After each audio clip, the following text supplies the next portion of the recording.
నమస్తే అన్న అందరికీ నమస్కారం. కువైట్లోని బయట హోటళ్లలో ఎవరైనా ఆహారం తింటూ ఉన్నారా? అయితే జాగ్రత్త. వివరాలేకి వెళితే ఫుడ్ అండ్ న్యూట్రిషన్ అథారిటీ అధికారులు ట్రాన్స్ ఫ్యాట్ నియంత్రణ కోసం అధికారిక అమలు ప్రారంభమైందని ప్రకటించారు.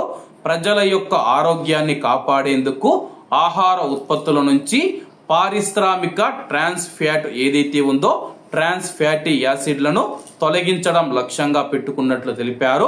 కువైట్లోని అన్ని ఆహార సంస్థలు, ఫ్యాక్టరీలు మరియు ఆహార ఉత్పత్తుల సరఫరాదారులు GS-4 248 కు అనుగుణంగా ఉండాలి. ట్రాన్స్ ఫ్యాట్ తీసుకోవడం వల్ల కలిగే ఆరోగ్య ప్రమాదాలను నివారించడానికి ప్రపంచ ఆరోగ్య సంస్థ WHO సిఫారసుల ఆధారంగా ఈ నిర్ణయం తీసుకోబడింది. కువైట్ వితౌట్ ట్రాన్స్ ఫ్యాట్ కార్యక్రమంలో ప్రతి ఒక్కరూ భాగస్వామ్యులు కావాలని అథారిటీ పిలుపునిచ్చింది.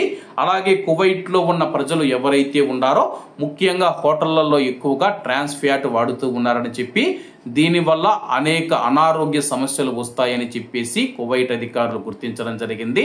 ప్రపంచ ఆరోగ్య సంస్థ అందించిన గైడ్ లైన్స్ ప్రకారం ఈ నిర్ణయం తీసుకున్నామని చెప్పి కువైట్ లో ఉన్న హోటల్స్ కానీ, ఆహారం ఉత్పత్తి చేసేవారు కానీ, లేకపోతే ఆహార సంస్థలు ఏవైతే ఉన్నాయో వాళ్ళు తమకు సహకరించాలని చెప్పేసి అధికారులు తెలుపుతూ ఉన్నారు. సహకరించకుంటే కానీ వారిపైన చట్టపరమైన చర్యలు తీసుకుంటామని చెప్పి హెచ్చరించారు. కాబట్టి అందరూ బాగుండాలి, అందులో మనం ఉండాలి. అందరికీ నమస్తే అన్న, జై హింద్.